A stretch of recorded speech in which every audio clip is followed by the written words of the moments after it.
Olá pessoal, meu nome é Natália Pacheco. E eu sou Heloísa Caetano. E esse é o Rádio Papo, o seu podcast de veterinária preferido. Hoje a gente trouxe um convidado super especial, é o Dr. Rodrigo Duarte. Rô, conta pra gente sua trajetória na VET. Boa tarde, pessoal. Primeiro eu queria agradecer pelo convite. Estou me achando muito chique de estar aqui com vocês. É a primeira vez que eu dou uma entrevista, assim, participo de um podcast. Então, muito obrigado pelo convite. Eu decidi fazer veterinária, eu já estava no ensino médio. Eu não tenho aquela história clássica das pessoas que falam que desde criança falam que queriam ser veterinários. Eu sempre amei bicho, mas infelizmente nunca pude ter. Meus pais nunca deixaram eu ter nenhum tipo de animal. O máximo que eu já tive foi um peixinho, e no máximo mesmo. Então, eu sempre quis muito ter um gato, sempre quis muito ter um cachorro, mas meus pais nunca foram muito fãs da ideia. Então, esse sonho, assim, essa vontade, talvez poderia ter nascido muito antes, né, na minha infância, foi ficando meio adormecido durante a minha vida. Então, eu cheguei no ensino médio, época de prestar vestibular, escolher sua profissão, e durante a minha vida toda eu achei que eu fosse ser dentista, porque era uma profissão que era, enfim, muito bem vista na sociedade. Eu tinha uma melhor amiga que ela também queria ser dentista, então eu achei que eu ia ser dentista também, sempre falava disso. E chegou no ensino médio, e aí eu fui pensar a fundo sobre o que eu realmente queria, fui olhar ali a lista de cursos da faculdade, o que cada um oferecia, como é que era ali, o que a gente ia estudar em cada curso, e aí eu me deparei com o curso de medicina veterinária, que era uma coisa completamente esquecida da minha vida, porque eu nunca tive bicho, então eu nunca levei um bicho no veterinário, nunca soube como é que era isso. E aí eu fui ler aquilo, eu falei, meu Deus, isso é a minha cara. Tipo, é tudo que eu sempre quis trabalhar, que é uma parte da saúde, que eu sempre soube que eu era das biológicas, assim, mais ou menos. Era uma área da saúde, mas não era medicina, porque eu nunca tive vontade de ser médico, assim, eu acho que não era para mim, coisa com ser humano. E aí eu vi aquilo e falei, nossa, perfeito, é isso aí. Então eu decidi, eu estava mais ou menos no segundo, terceiro ano do ensino médio, e aí entrei na veterinária. Eu sou de Brasília, sou formado em medicina veterinária pela Universidade de Brasília, me formei no ano de 2019, ele finalzinho, /2020, e desde então comecei a atuar na medicina veterinária. Desde a faculdade eu sei que eu queria trabalhar com diagnóstico por imagem, mas quando eu me formei foi bem na época da pandemia, então eu não tive oportunidade de trabalhar dentro da área desde o momento em que eu me formei. Então, acabei dando plantão durante um período ali da pandemia, plantão de clínica mesmo, com pequenos animais, também sempre trabalhei com pequenos animais. E até o momento em que o mundo foi normalizando novamente, e aí eu decidi prestar prova de residência, tentar residência, e aí foi mais ou menos no final de 2021 que eu voltei a ter essa ideia, né, quando o mundo foi voltando a ficar um pouco mais normalzinho de novo.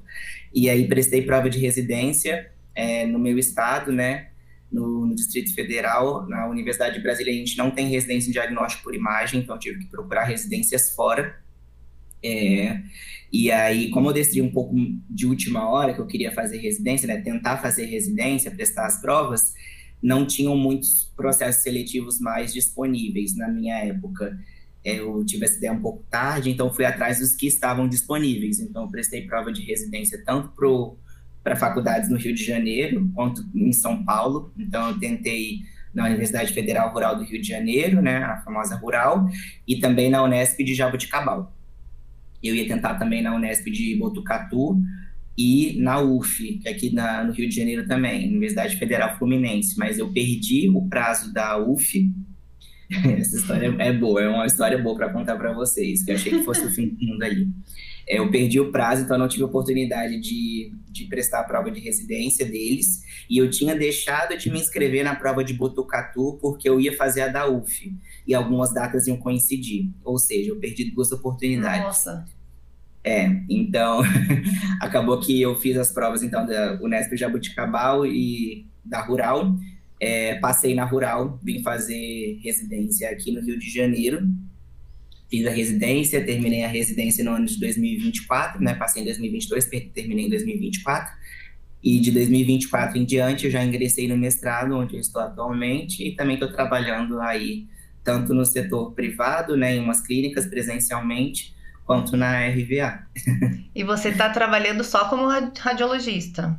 Hoje em dia eu só trabalho com diagnóstico por imagem, faço ultrassonografia e radiografia de pequenos animais. E futuramente de silvestres. Aí. E Rô, conta pra gente o que te motivou a seguir esse caminho, né, da residência e depois, né, o mestrado, que você não sei se comentou? Acho que não. Acho que não. Não comentou no mestrado, mas a gente também vai falar sobre isso, né? Então, Isso. conta pra gente como que foi. Atualmente estou fazendo mestrado, eu só não falei o tema ainda. Isso, é. Então conta pra gente como foi seguir esse caminho. Certo, então, eu sempre fui muito fã da ideia de você receber para aprender. Gente, isso é uma maravilha, né? Sim, com Então, a certeza. residência é basicamente isso. Desde que eu soube que eu queria trabalhar com diagnóstico por imagem, eu fui pesquisando como que eu poderia me inserir nessa área.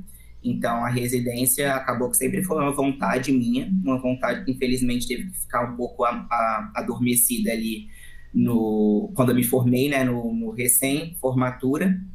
Mas eu sempre fui muito fã dessa ideia, de você dedicar 2 anos para aprender, claro, trabalhar aprendendo, e não existe melhor forma de aprender diagnóstico por imagem do que a prática. sim. Isso é um ponto que possivelmente eu vou voltar aqui algumas vezes, porque eu só aprendi diagnóstico por imagem de fato quando eu botei a mão para fazer.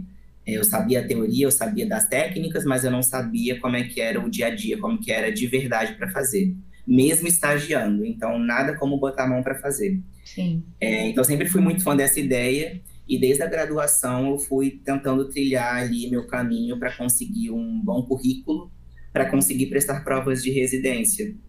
Então, eu via também colegas de outras áreas falando sobre a residência, sempre soube que era um processo difícil, durante, né, para entrar, mas também durante, é cansativo, é exaustivo. De fato, é uma residência porque falam que você praticamente mora no hospital, e é verdade, assim, você tem que dedicar muitas horas do seu dia para isso, especialmente falando de diagnóstico por imagem, não somente as horas do seu dia em que você está lá, porque muita coisa você tem que levar para casa, muitos exames, muitos laudos para fazer, mas eu sempre fui muito fã dessa ideia. Então, quando eu soube que na residência você não tinha que pagar nada, muito pelo contrário, você recebia um salário decente para aprender, eu tentei trilhar meu caminho ali para conseguir prestar essas provas e conseguir uma vaga. E como que foi essa preparação para essas provas? Porque a gente sabe que a prova de residência não é uma prova fácil, né?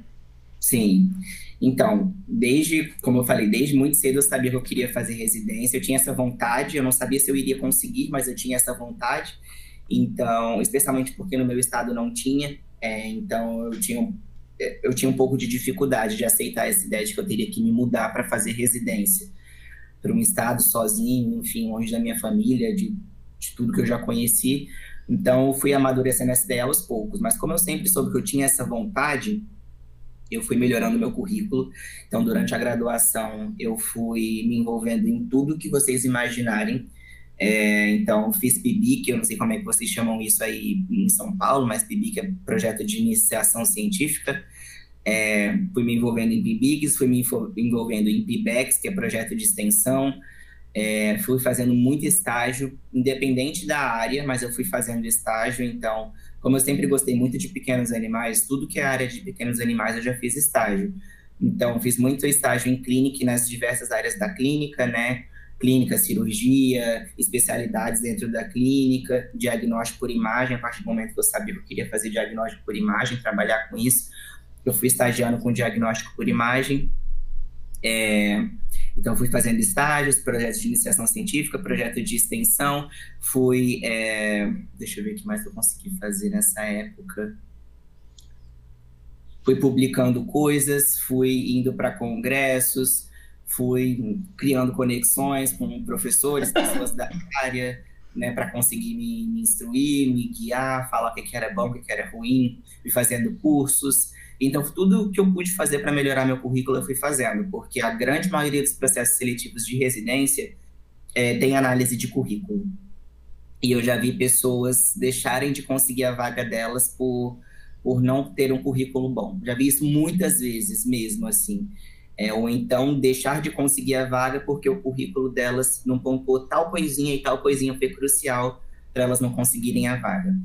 Então, eu fui trilhando esse caminho de aí conseguir um currículo bom e, paralelamente a isso, fui sempre estagiando, porque o estágio, além de você conseguir coisas para o seu currículo, você vai conseguindo conhecimento, né? E conhecimento muitas vezes prático também.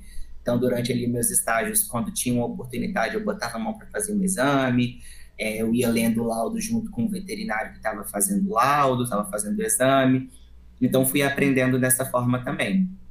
E já para o processo ali de estudar para residência, em fato, para a prova, como foi uma decisão um pouco de última hora para mim, na verdade não um pouco, foi muito de última hora, gente, isso não é muito comum.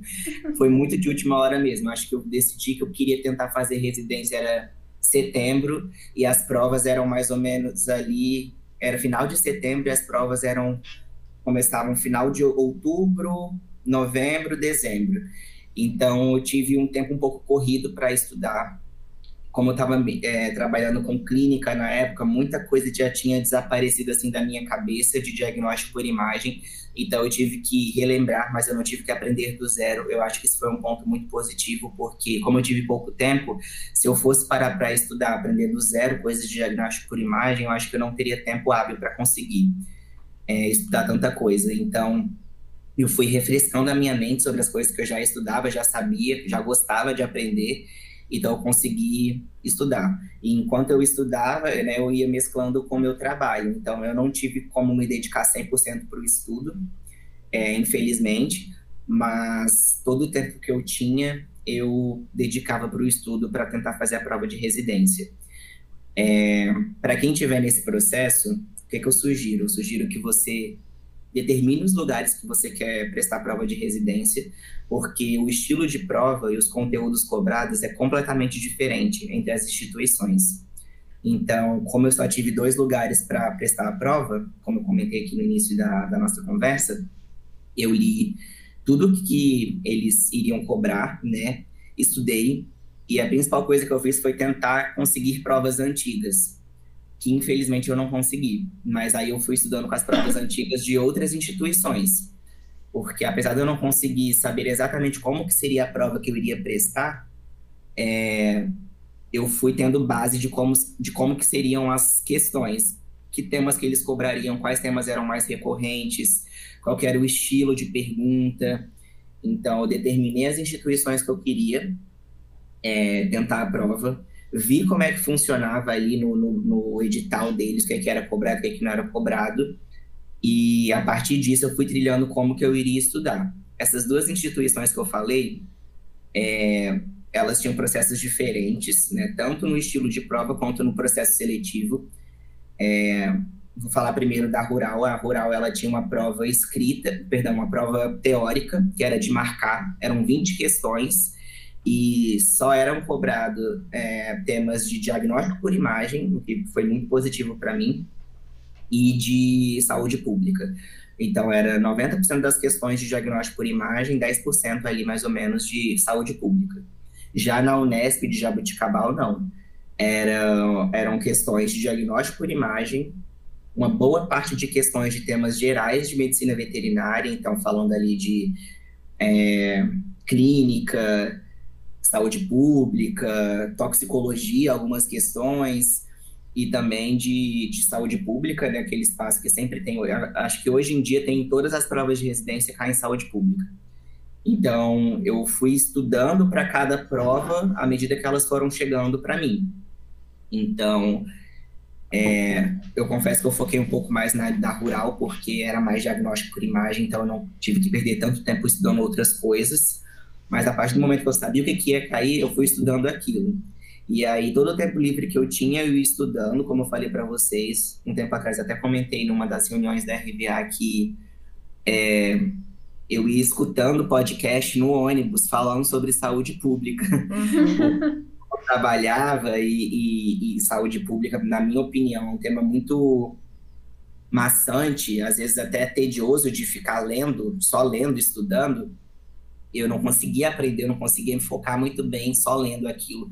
Eu fui procurando outros métodos de estudar. E aí eu fui vendo vídeo no YouTube, eu fui vendo podcast. E aí, nesses períodos que eu não estava fazendo nada, tipo, ficar no ônibus, não tem o que fazer, eu ia ficar no ônibus. Então, eu colocava para escutar esse podcast e aprendendo ali, meio que indiretamente, o que o pessoal estava falando. E na minha época não tinham tantos podcasts, assim, conteúdos nesse sentido, sabe? Voltados para medicina veterinária. Então, eu acho que hoje em dia já deve ter mais. Então, é uma boa dica para quem estiver nesse processo aí agora. E aí eu fui fazendo isso, fui estudando. E como eu tive esse tempo apertado, eu fui focando ali, final de semana, era dedicado para estudar, para conseguir engolir todo o conteúdo que eu tinha que engolir para poder realizar essas provas. E aí fiz as provas, depois que saiu o resultado da primeira etapa, eu fui aprovado para ir para a segunda etapa de ambas. E na segunda etapa de ambas era uma entrevista barra prova prática. Só que na minha época, era na época daquele pós-Covid ali, então todos os processos seletivos que eu fiz foram online, tá? Tanto a prova teórica quanto a prova prática.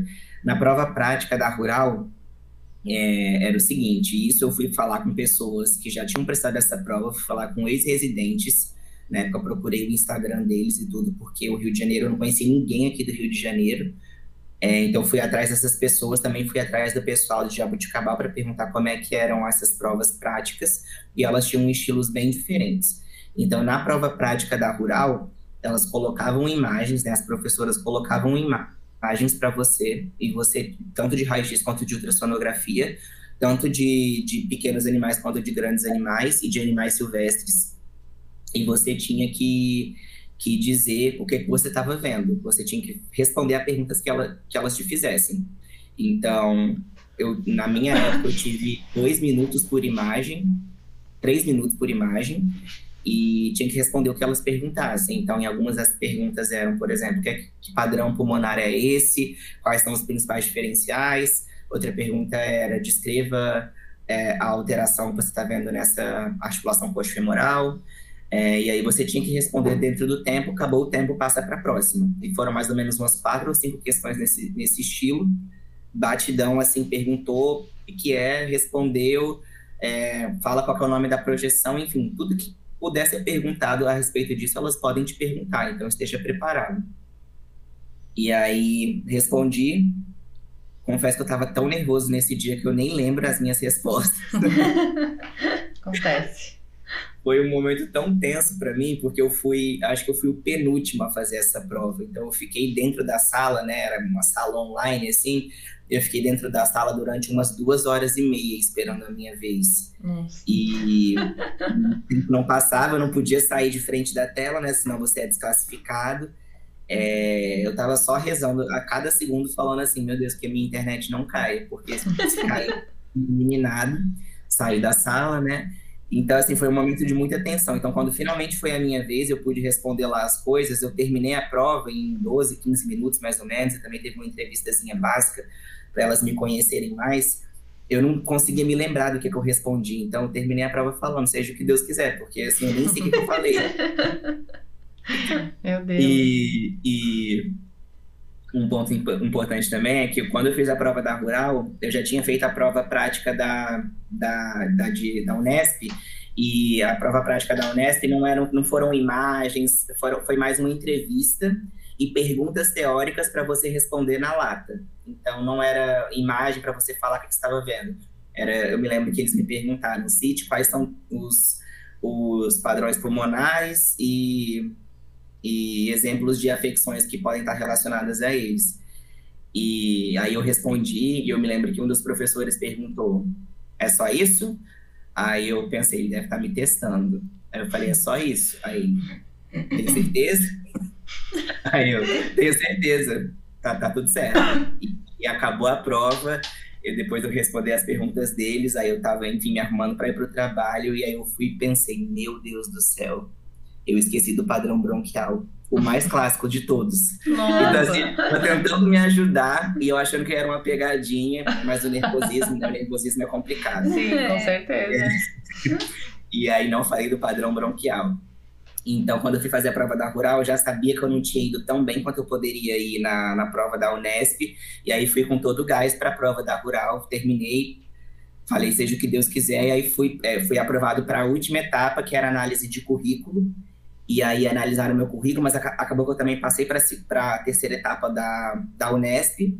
E aí analisaram o meu currículo em ambas, aí saiu o resultado da Unesp, eu sabia que eu não tinha sido aprovada, eu tinha ficado em 4º lugar na Unesp, e era só uma vaga lá na Unesp de Jaboticabal, e aí saiu o resultado da Unesp, graças a Deus eu passei, e foi assim que eu consegui a minha vaga.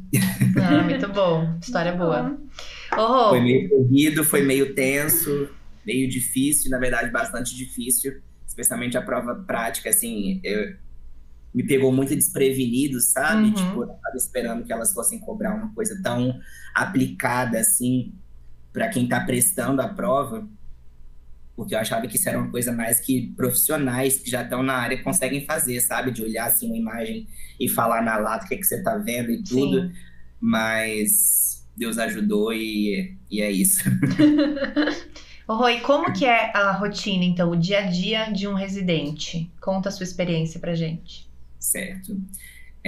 Como eu tive que me mudar de estado para fazer a residência, talvez a minha vivência tenha sido um pouquinho mais difícil do que pode ser para muitas pessoas que fazem residência, né? Especialmente quem faz residência no seu próprio estado.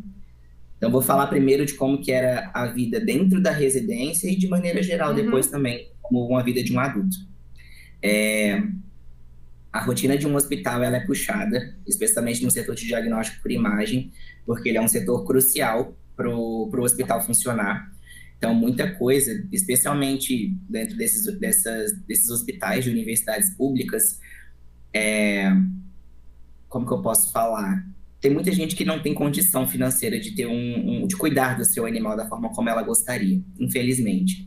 Então, acaba que os animais são levados pro hospital, às vezes sem um histórico assim, completo, às vezes foi uma pessoa que encontrou o animal na rua e levou para lá, porque a gente tem os hospitais públicos, né, assim, de universidades públicas, comumente eles oferecem um serviço veterinário mais barato. Então, acaba que o volume de atendimentos é muito grande, e as coisas que chegam lá dependem muito do diagnóstico por imagem para se ter uma ideia do que pode estar acontecendo. Então, a nossa rotina era uma rotina bem puxada, assim, eu me lembro que no nosso setor, toda sexta-feira a gente abria a agenda da próxima semana. E aí, na sexta-feira mesmo, já não tinha mais vaga para a semana que vem, entendeu? Então, tipo, abria, já fechava a agenda no mesmo dia, porque todos os horários eram comprometidos. Eu fiz a residência num hospital que tem muitas especialidades. Isso também não é uma coisa tão comum assim nas residências aqui do Brasil. Então, na Rural, a gente tem residência em dermatologia, residência em oncologia, residência em medicina felina, residência, claro, em clínica, em cirurgia. Então, além das residências mais comuns, tem essas residências de especialidades também. Então, acabava que a gente tinha um volume de casuística, de muitos setores específicos assim também, sabe? E é justamente por isso que nossa agenda fechava tão rápido. E, claro, a gente fechava, mas, por exemplo, chegou emergência, chegou encaixe, não tem como o animal sair do hospital, a gente tinha que enfiar ele também na nossa agenda mesmo, ela já estando lotada. Sim. Então, era uma rotina muito puxada. Na minha época, no meu primeiro ano de residência, foram 3 residentes, né? Foi o meu R2, porque na época dele só abriu uma vaga, que foi bem na pandemia que ele passou. E aí passou eu e o meu colega, meu R-Passe, então éramos 3 no primeiro ano de residência, e no segundo ano de residência eram 2 R2, eu e meu R-Passe, e 2 R1s. Então éramos 4 pessoas no setor, e a gente dividia ali a escala entre a gente, da forma como a gente achava mais prudente. Então a gente separava por dia. Então, num dia uma dupla estava no raio-x, no outro dia a outra dupla estava no ultrassom, e por aí a gente ia revezando. No hospital onde eu fiz residência, a gente não tinha rotina aos sábados, dentro do hospital, mas tem muitos hospitais que tem rotina aos sábados, então o que torna ainda mais exaustivo a rotina. E também tem hospitais que você tem que trabalhar em esquema de plantão, né? Independente da sua área. Tem gente que dá plantão na própria área e tem gente que dá plantão em clínica, né? Na internação e na clínica. Não era o caso da Rural, a Rural não funcionava 24 horas, a gente não tinha que trabalhar também aos sábados, só alguns setores que trabalhavam aos sábados, tipo animais silvestres, porque eram eles que tocavam tudo, então não tinha como deixar os animais silvestres que já estavam lá dentro sem auxílio. Mas no meu caso, no diagnóstico por imagem, a gente não trabalhava aos sábados e também não tinha esses plantões. A gente trabalhava de 8 às 5, pelo menos, porque às vezes acontecia de precisar passar. E muitos dias da semana também, dependendo da época, a gente tinha aula pós a rotina. Então a gente terminava a rotina ali de atendimento de trabalho às 5 horas e aí ia para as matérias da residência. Tem hospitais e, enfim, faculdades em que a rotina de aulas é diferente. Tem, por exemplo, aqui na UF, eu sei que eles fazem todas as matérias nos primeiros meses de residência e depois eles não precisam mais fazer, mas não foi o caso da Rural. Então a gente tinha que colocar as disciplinas no meio da nossa rotina. Então a gente também tinha que cumprir alguns créditos de matérias que eram optativas. Então, às vezes, eu tinha que sair do setor, assistir uma aula e voltar para o setor depois. Ou então, eu tinha que assistir a aula depois, como eu falei, né, depois do trabalho. Então, era uma rotina puxada. Não foi fácil mesmo, até porque eu entrei na residência sem saber fazer exame. Isso foi uma coisa que me fez perder algumas noites de sono ali no início da residência, porque eu via que o meu R-Parsa e meu R2, eles já sabiam fazer exame, né, tipo, de pegar na mão para, enfim, fazer um exame completo de ultrassonografia, de saber posicionar exatamente como que fazia ali no raio-x, a técnica de tudo, e eu só tinha a minha vivência de estágio. Eu não era a pessoa responsável por fazer o exame e laudar o exame.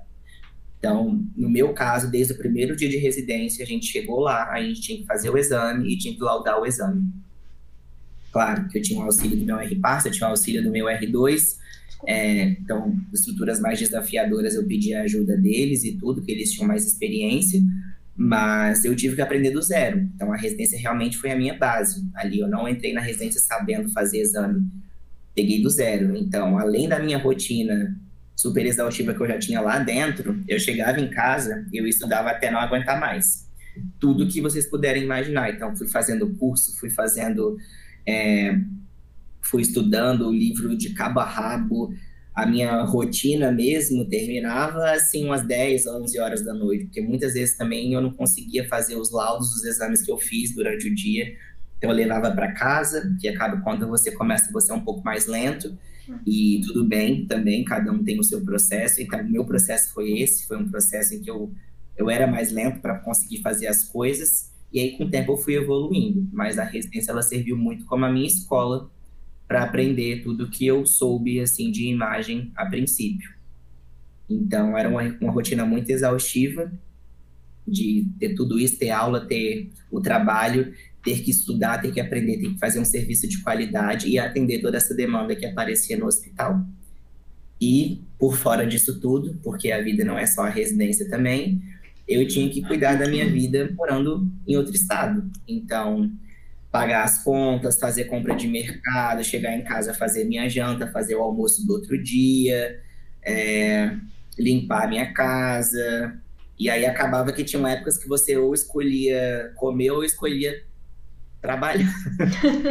Então, assim, tiveram épocas bem apertadas, assim, porque também no meio disso tudo você tem que preparar apresentações para as matérias que você está fazendo.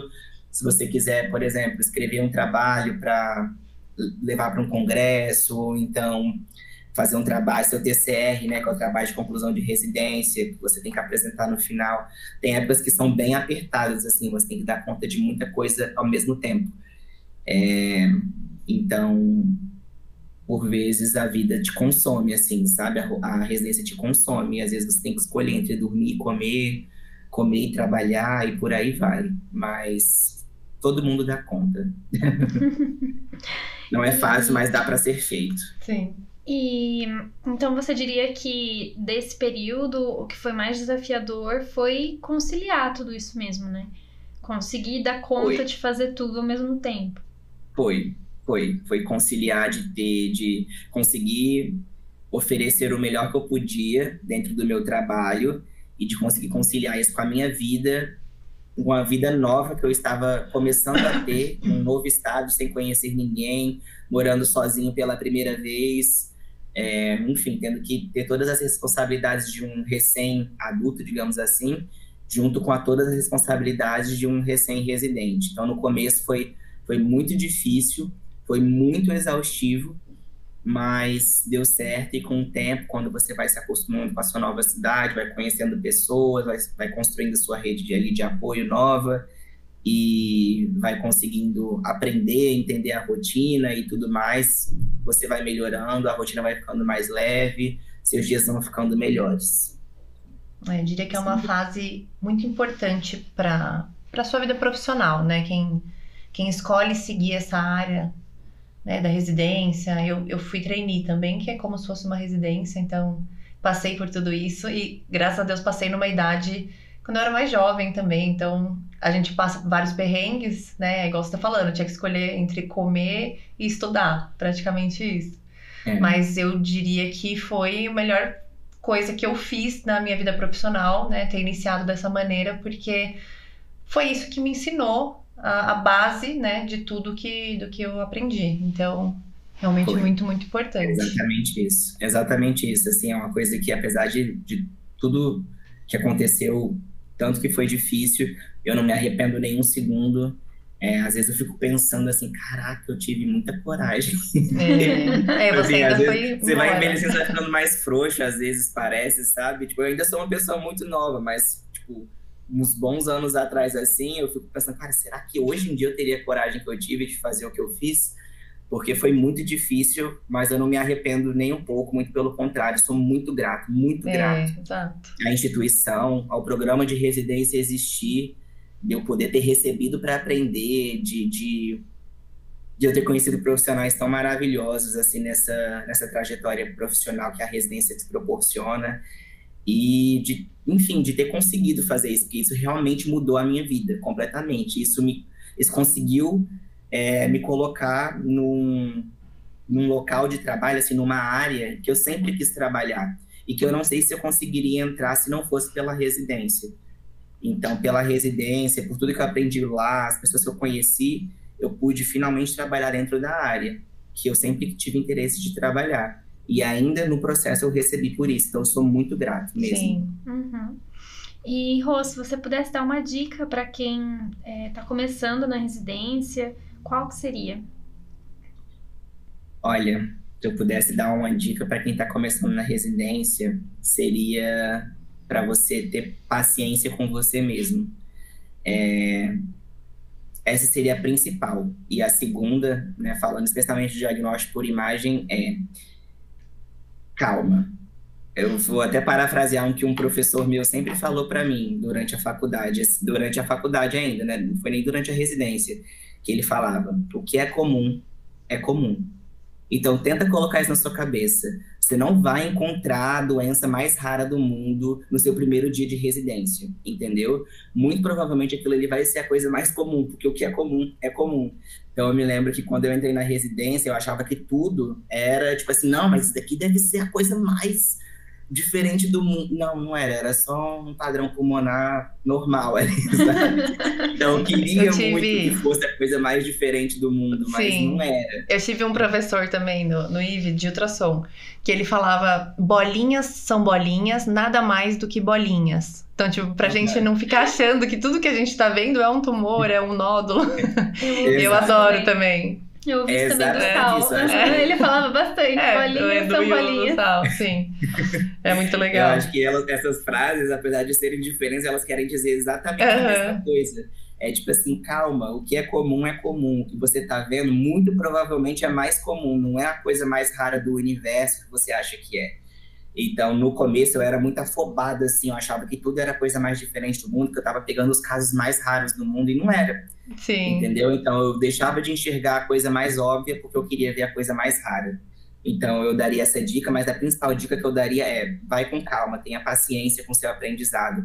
A curva de aprendizado da residência, ela é lenta, mas ela é exponencial também, assim, ela vai aumentando demais, Sim. mas vai com calma. Eu me sentia muito para trás quando eu entrei na residência, porque o meu R-Parça já sabia fazer exame, ele já trabalhava na área, e o meu R2 também. Então, eu me sentia muito para trás, então isso me fez ter umas sensações de ansiedade muito grandes. Eu ficava me comparando o tempo inteiro, eu achava que todo o tempo que eu tinha para descansar eu deveria estar estudando e aprendendo, e confesso que isso me afetou muito, assim, fisicamente, sabe, até.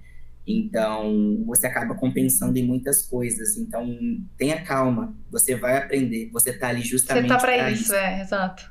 entendeu? Você não é obrigado a entrar na residência já sabendo, e eu achava que eu era obrigado a fazer isso. Então, você não é. Tenha calma, cada pessoa aprende no seu tempo e sempre vai ter alguém mais experiente para você tirar dúvida. Respeite a experiência das pessoas. Isso eu não aprendi não somente na residência, mas durante a vida. Eu respeito demais a experiência das pessoas. Então, pessoas que têm mais experiência do que eu, por mais que eu não concorde com a opinião delas, eu vou considerar muito a opinião delas, porque elas já viram muito mais coisa do que eu. Uhum. Então, assim como meu professor falava que, enfim, o que é comum, eu tenho certeza que ele já passou pelo que eu passei, dele achar que tudo que ele estava vendo era a coisa mais rara do mundo. E aí ele aprendeu que o que é comum é comum. Então, respeitem a opinião dos seus professores, dos seus preceptores, dos seus colegas de trabalho que têm mais experiência do que você. Acho que essas são as principais dicas que eu dou. Sim. Rô, e aí você decidiu encarar o mestrado logo depois da residência. Então, conta também como foi essa escolha e quanto tempo depois, né, da saída da residência. Então, mestrado, assim, eu sempre gostei muito de escrever.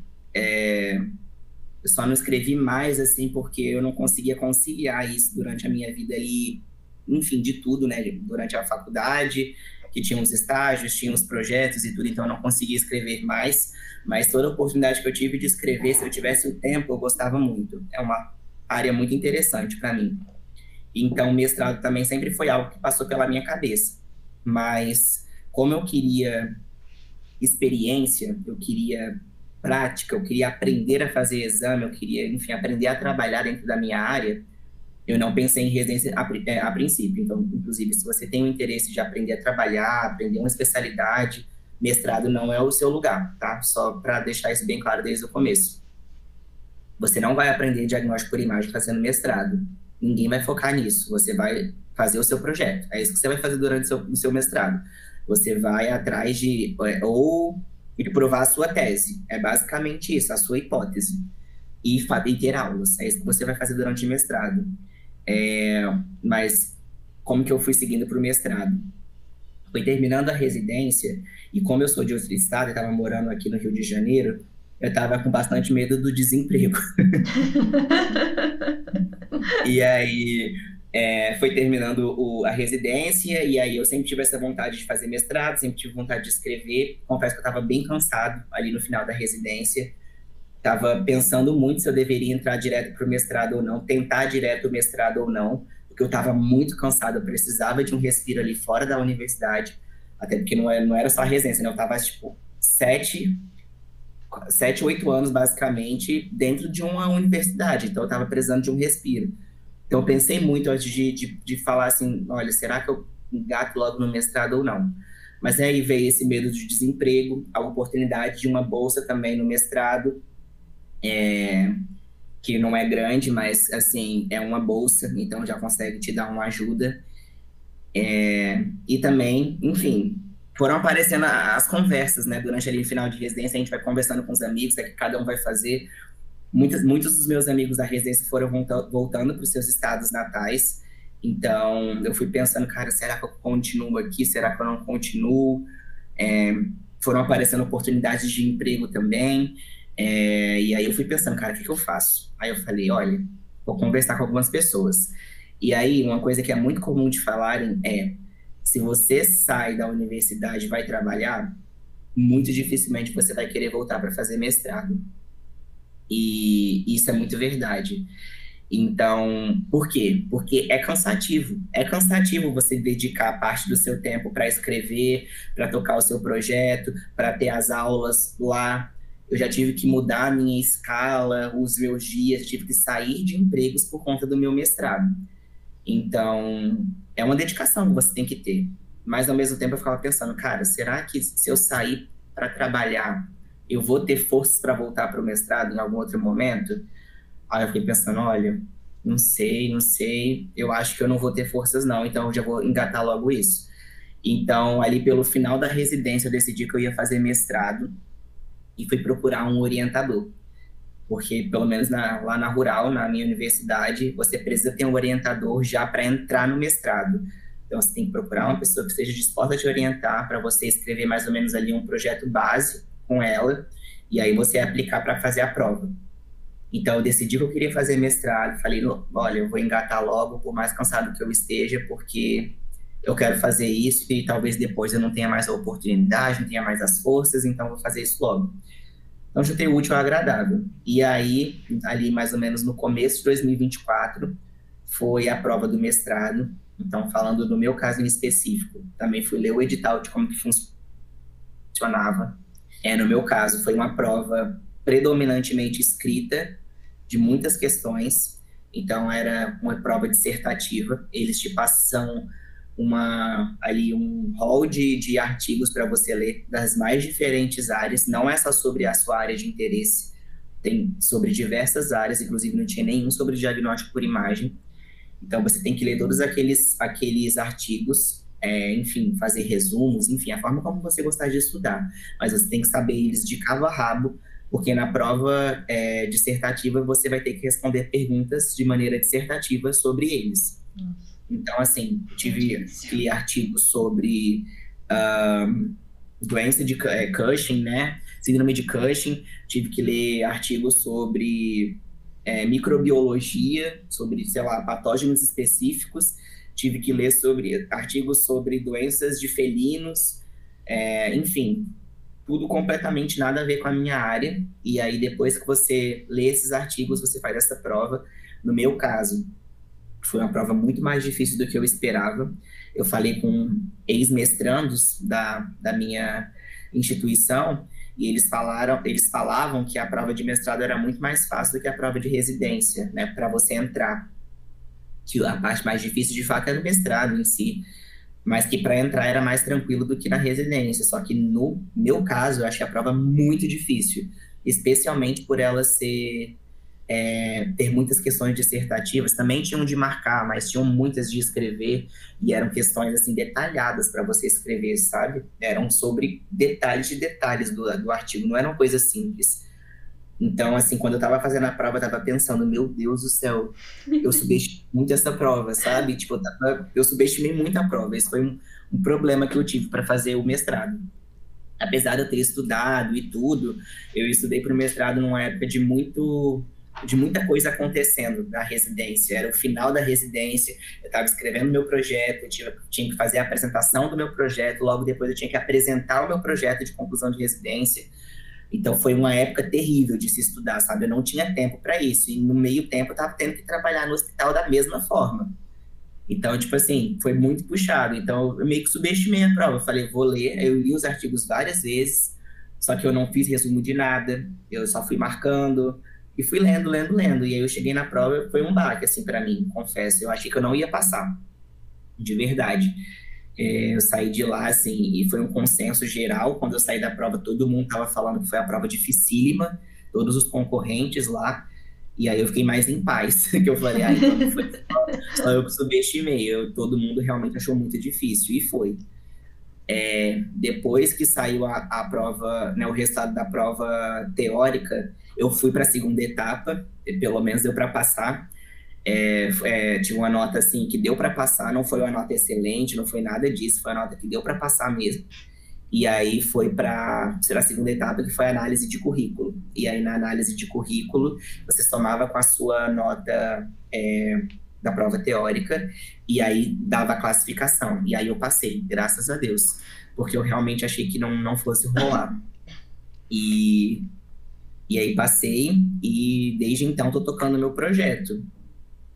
E, Rô, conta pra gente sobre o que é o seu projeto, se você puder falar, né? Claro, não, posso sim. Meu projeto ele é para avaliar a densidade óssea por meio de radiografia de gatos nefropatas. Então, eu estou baseando essa meu estudo, né, num artigo que a gente viu, que é um artigo que fala que ele avalia a densidade óssea do fêmur de gatos, mas por meio de avaliações muito mais complexas, né? E por meios de diagnóstico por imagem também muito mais inacessíveis. Então, ele faz microtomografia computadorizada, ele faz microscopia óptica, acho que esse é o nome, eu não tenho certeza. Mas ele faz uma série de testes ali, ele faz densitometria e tudo, para conseguir dizer se os gatos, a gente consegue detectar uma perda da densidade óssea ou não nesses animais. E ele conseguiu ver que sim, eles perdem densidade óssea. E aí a minha hipótese será que isso dá para ser visto por radiografia? E eu acho que não. A minha hipótese é que não. Então, eu estou indo atrás disso. Para isso, eu estou procurando. Estou pegando ali os gatos do meu grupo controle, do meu grupo de nefropatas. E aí, dentro dos meus nefropatas, tem, enfim, animais de todos os estádios da íris, então, que é aquela classificação internacional dos doentes renais, medicina veterinária. Então, tem estádio 1 até o estádio 4. Então, agora, atualmente, eu estou nessa luta de conseguir os meus animais, tanto para o meu grupo controle quanto para o meu grupo dos animais nefropatas, para conseguir o máximo de animais que eu puder, e aí escrever a minha tese sobre isso. Eu estou no meu 2º ano do mestrado já. No meu 1º ano, eu foquei em fazer as minhas disciplinas. Então, como eu comentei com vocês, eu tive que sair de emprego, mudar meus dias de emprego para conseguir fazer essas disciplinas, que elas são obrigatórias. Sem você fazer essas disciplinas, você não consegue concluir o mestrado. E, além disso, você tem que cumprir determinado número de créditos de disciplinas optativas. Então, eu foquei o meu 1º ano do mestrado em fazer tudo isso, para agora, no 2º ano, focar mais no meu projeto. Aí eu tenho focado mais nisso, de conseguir os meus animais e de escrever a minha tese. Só uma coisa também, você não precisa descobrir a pólvora para fazer mestrado, tá? Tem gente que acha que tem que escrever a melhor coisa do mundo para fazer um mestrado. Não, você tem que ter uma hipótese e tentar provar ela ou não provar ela. É basicamente isso. Não estou falando que você tem que fazer mestrado sobre qualquer coisa, não é isso. Uhum. Mas não achem que se você tem um projeto que é básico e tudo, você não pode fazer mestrado. Gente, são só 2 anos, 2 anos voam, tá? É muito rápido, então você não tem tempo de descobrir a pólvora no mestrado. Uhum. Se você quiser uma coisa muito, muito, muito aprofundada, você tem que fazer doutorado. Agora, se você quer provar um ponto, provar um projeto, uma coisa legal assim, mas que é possível de ser feita, o mestrado é o tempo adequado. E às vezes até pouco tempo. Legal. E você acha que o mestrado é para todo mundo? Não, definitivamente não. Por quê? Você tem que fazer mestrado se você gosta de escrever, se você gosta de pesquisar. Como eu comentei aqui mais cedo, se você tem a intenção de fazer mestrado para ser especialista, para aprender uma especialidade, né? No caso, falando da gente do diagnóstico por imagem, não é isso que vai acontecer. Tá? Você pode até ter um projeto focado em diagnóstico por imagem, como é o meu caso, mas você não vai aprender o diagnóstico por imagem fazendo mestrado. Você vai fazer sobre o seu projeto, e é isso. Então, meu projeto é sobre o diagnóstico por imagem. Consegui um orientador que, apesar de não ser da minha área, ele não é do diagnóstico por imagem, ele tem interesse em orientar pessoas que gostam de pequenos animais e que trabalham com a área clínica. Então, acaba que o meu projeto é dentro de uma área clínica. Eu estou trabalhando dentro da nefrologia, né? Então, animais nefropatas. Tem uma doutoranda que faz quase que o mesmo projeto que o meu, só que muito mais avançado, com cães e focado mais na parte laboratorial. O meu é com gatos e focado mais no diagnóstico por imagem e de uma maneira, em uma escala muito mais reduzida e muito menos aprofundada, porque é mestrado, não é doutorado. Uhum. Então, eu consegui esse orientador, mas também, falando de mim, eu não teria interesse de fazer mestrado em outra área sem ser diagnóstico por imagem. É uma coisa, assim, pessoal minha. É a área que eu gosto, eu quero trabalhar com isso, então eu quero focar os meus esforços e as minhas dedicações para essa área. Então, eu não faria um mestrado numa outra área. Então, que bom que eu consegui esse orientador, que apesar de não ser da minha área, ele tem esse interesse ali de me orientar. E estou seguindo nisso, mas definitivamente não é para todo mundo. É uma coisa que dá para fazer, mas faça se você gosta de estudar, gosta de ler, gosta de escrever e tem interesse de fazer um projeto. Porque, caso contrário, é melhor que você vá trabalhar, vá fazer uma pós-graduação particular, vá fazer uma residência. Legal, Rô. E tem algum caso ou algum perrengue que você passou nesse período, tanto da residência quanto do mestrado, que você gostaria de contar pra gente? Deixa eu pensar aqui. Olha, eu me lembrei de um caso interessante. Que, na verdade, chocante, assim. Agora que você falou, eu lembrei ele de primeira. Chegou uma cachorra lá durante a residência, esse caso aconteceu durante a residência, durante o segundo ano de residência, mais especificamente. Chegou uma cachorra lá com uma barriga imensa, muito magra e com a barriga imensa. E quando eu falo imensa, gente, é muito imensa mesmo. É que vocês não estão conseguindo entender a dimensão, mas assim, ela era um filete, era uma cachorra muito magra, a gente conseguia ver a coluna dela, mas ela tava com a barriga assim, pendular, que ela era o triplo do próprio tamanho da cachorra. E aí ela chegou, como eu falei, sem muito histórico, era de um tutor muito, muito, muito humilde.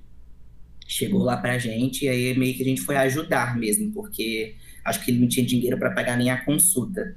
Então, chegaram e falaram, eu não sei o que tem nessa barriga, então vamos dar uma olhada na ultrassonografia. E acabou que a gente estava tendo outro exame, e aí um pessoal foi fazer um FAST, né, nesse abdômen dela, e viu uma quantidade absurda de líquido, e foi drenar, né? Tava no setor de emergência, começaram a drenar.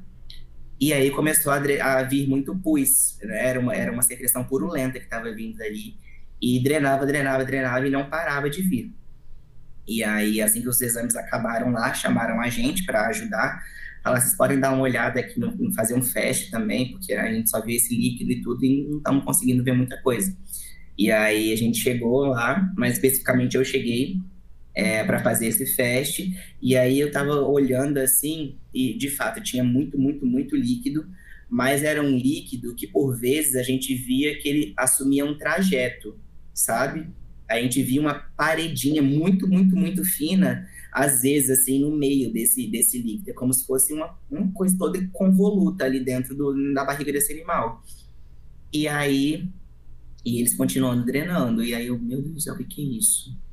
Aí foi a hora que eu olhei assim, eu falei, gente, vocês estão drenando uma piometra? Então, era uma piometra que a cachorra foi operar, ela chegou lá com 20 quilos. Ela saiu do hospital com 10 quilos. Meu Deus! Com 10 quilos de piometra, era uma piometra ali fechada. O útero dela estava extremamente dilatado, então para um olho não treinado, de fato, parecia só líquido. A parede estava extremamente fina, porque já quase não estava mais conseguindo comportar a quantidade de secreção purulenta que tinha ali dentro, né? Secreção purulenta. Gente, então, meu Deus, bizarro. Assim, cada corno deveria estar, assim, mais ou menos dessa espessura, assim, sabe? E aí, um corno dessa espessura, numa cachorra de porte médio. E ele todo convoluto, assim, acharam que era uma efusão ali peritoneal e estavam drenando, e que era alguma coisa purulenta, mas na verdade eles estavam drenando uma piometra. Então a gente interrompeu ali a drenagem da piometra, a cachorra foi encaminhada para cirurgia, operou naquele mesmo dia, e aí saiu de lá com 10 quilos a menos. Então foi Nossa, coitadinha! Foi um caso bem, assim, engraçado até que aconteceu na residência, que era uma cachorra magrela com a barrigona, e saiu de lá 10 quilos mais magra do que chegou, porque era uma piometra que estava sendo drenada. Então foi um caso interessante que acontece. Biologia realmente não é matemática, e na residência a gente tem muito caso bizarro. Os casos bizarros também não acontecem só lá fora, tem muita coisa que aparece aqui no interior do Rio de Janeiro. Rô, qual foi o maior perrengue que você já enfrentou na vida acadêmica? Você comentou no começo lá que você perdeu a prova. Isso, Conta é pra verdade. gente. Olha, eu achei que fosse o fim do mundo ali naquele dia, né? Mas hoje em dia eu entendo que tudo acontece por uma razão. Como eu queria prestar a prova de residência da UF, era a prova que eu mais achava que eu tinha chance de passar, porque era uma prova que eu tinha acesso às provas anteriores, eu já tinha feito várias vezes as provas anteriores, eu estava treinando, estudando, sabia exatamente o que eles queriam de cada concorrente ali, né, para estudar. Tinha análise de currículo também, e dentro da análise de currículo deles eu pontuava ali umas coisas bacanas e tudo. Então era a minha maior chance, eu achava que era de passar na UF. E eu estava olhando no site, assim, frequentemente, e nada de aparecer o processo seletivo durante ali todo o final do ano. Eu fui olhando, né, novembro, dezembro, e nada de abrir. Aí chegou janeiro, eu falei, gente, não é possível isso. Cadê esse processo seletivo que não abre? E aí eu pesquisei novamente no Google, né, processo seletivo, residência, CQ, UF, e aí do nada apareceu um novo site, que eu nunca tinha visto antes. E aí eu falei, ué, o que é isso aqui? Aí eu cliquei para ver, e aí quando eu cliquei para ver, tava lá falando que o processo seletivo tinha sido encerrado, as inscrições, no dia, sei lá, 12 de dezembro do ano anterior. Aí eu falei, meu Deus do céu, não tô acreditando, eu perdi isso. Aí foi aquele choro, desespero, porque, enfim, eu deixei de me inscrever numa outra prova da Unesp, né, de Botucatu, por conta da prova da UF, e aí não pude me inscrever na prova da UF, então as minhas opções que já tinham sido reduzidas estavam mais reduzidas ainda. E eu já estava estudando para as outras provas, já estava até na segunda etapa, né, das provas que eu prestei mesmo, de fato. Então foi um período que eu tive que parar, assim, respirar muito fundo e pensar, ou isso daqui vai ser o fim do mundo para mim, ou isso daqui vai só servir de impulso para eu estudar ainda mais para a segunda etapa das provas que eu ainda tenho para prestar. E aí eu segui por essa outra linha, e graças a Deus que bom, porque eu fui parar ali na Rural, que era realmente o melhor lugar que eu poderia ter feito residência. Ah, que legal. Muito bom. Hoje eu consigo entender isso, mas no dia eu achei sim. que era o fim do mundo. Nossa, eu imagino. Eu acho que eu também ia ficar bem chateada. E qual foi a sua maior conquista? Olha, acho que a coisa assim acadêmica que eu mais me senti orgulhoso de mim mesmo foi de ter passado na residência. Eu vinha assim de um período em que, quando eu prestei a prova, eu vinha num período em que eu estava muito desacreditado da minha capacidade, sabe?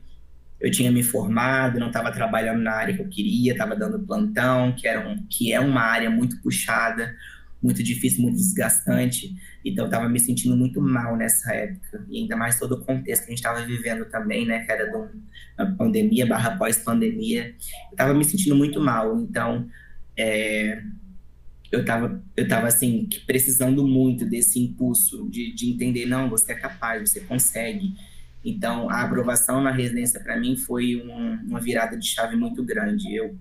Eu não digo que eu voltei a acreditar assim em mim, porque isso é uma coisa muito relativa, tem momentos e momentos na sua vida, mas naquele dia em si, quando eu passei, tipo assim, foi uma alegria muito grande, sabe? Eu reconquistei a confiança em mim mesmo, digamos assim. Então acho que essa foi a minha principal conquista, foi algo que dependeu só de mim, de estudar, de conseguir, e é algo que eu me orgulho até hoje, assim, sem dúvida alguma, foi a minha maior conquista acadêmica. Eu tenho muito orgulho disso. Ai, que legal. Legal, Rô. E qual é o maior aprendizado que a medicina veterinária te trouxe? Eu acho que o maior aprendizado que a medicina veterinária me trouxe... Nossa, essa é uma pergunta profunda. Porque, assim, a gente aprende todos os dias, né? Tipo, tem dias que a gente tá tão cansado de tudo que tá acontecendo, né? Porque é uma rotina muito puxada. Trabalhar com animal é uma coisa muito desgastante.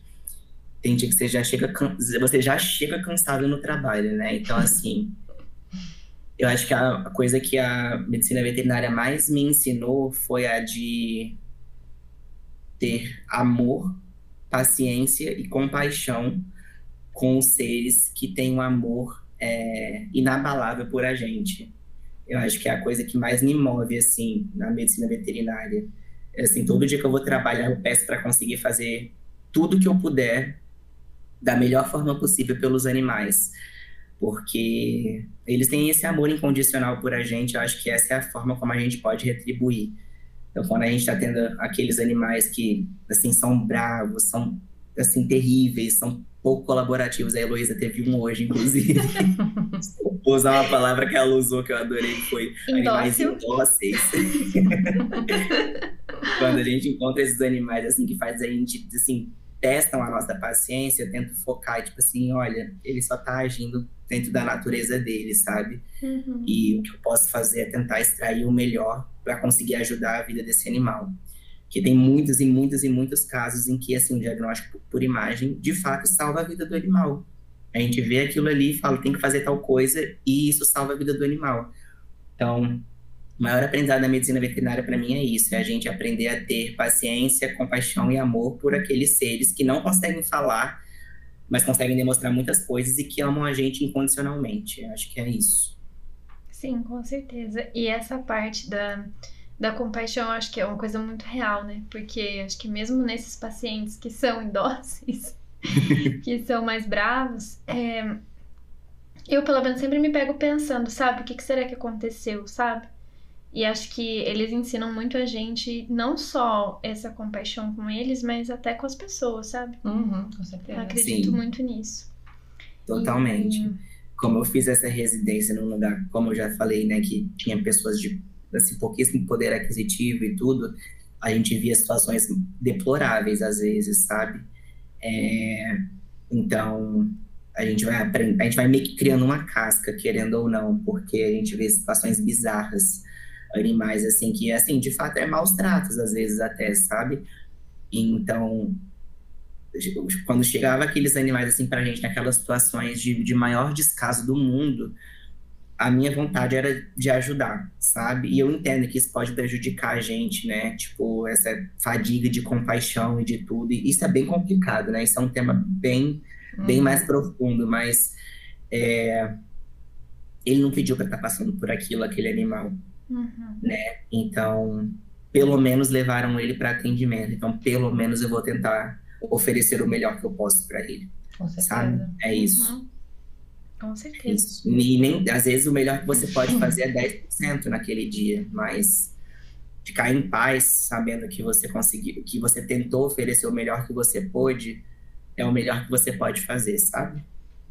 Com Muito certeza. Rô, deixa um recado pro pessoal que tá assistindo a gente, pessoal que tá cansado, que talvez queira desistir da área, ou o pessoal que tá começando, entrando, né, na nossa área de diagnóstico por imagem. Deixa umas dicas. Certo. Eu vou dar, então, 2 dicas. Uma para quem está entrando e uma para quem está cansado, tá? Para quem está entrando, estude. Por favor, estude. Cada dia mais, infelizmente, a gente vê que tem muitas pessoas incapacitadas dentro dessa área e que acabam falando coisas que não devem, prejudicando a vida de muitos animais, muitas das vezes. Então, faça aquilo que você sabe, não tenha vergonha de falar que não sabe e procure aprender. Porque dentro dessa área, você precisa oferecer um trabalho bom, porque muitas das coisas que são feitas nos animais são pautadas naquilo que você vê e que você diz. Então, é isso, estude, tente oferecer o melhor que você puder. Não tenha medo de falar que não sabe, procure sempre aprender. E para quem está cansado, o que eu posso te falar é que as coisas vão melhorar. Pode que leve um tempo. Não baseie a sua trajetória na trajetória de ninguém. Eu fazia muito isso quando eu estava naquele período antes de passar na residência, eu estava me sentindo muito perdido, muito deslocado, muito desmotivado.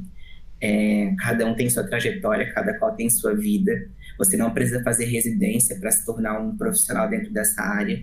Você pode aprender por outros métodos, você pode fazer uma pós-paga, você pode estagiar com pessoas excelentes.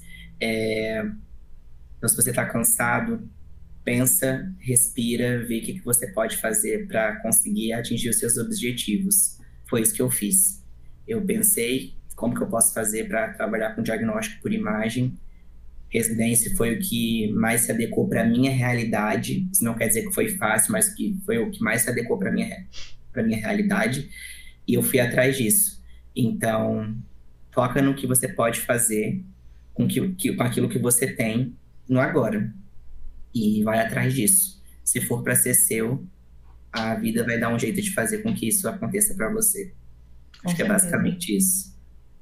Com certeza. Bom, Rô, queria agradecer imensamente sua participação. Foi muito legal, muito gostoso aprender um pouquinho mais sobre esses caminhos, né, diferentes. Não foi o meu, acho que também não foi o da Elô, Não né? foi o meu também. Então, muito legal poder passar isso para as pessoas que estão buscando esse caminho, né? Ouvir um pouquinho sobre como você como você se guiou nessa trajetória. E essa coragem, né? E essa também. coragem, muito legal. Muito, muito obrigada, viu?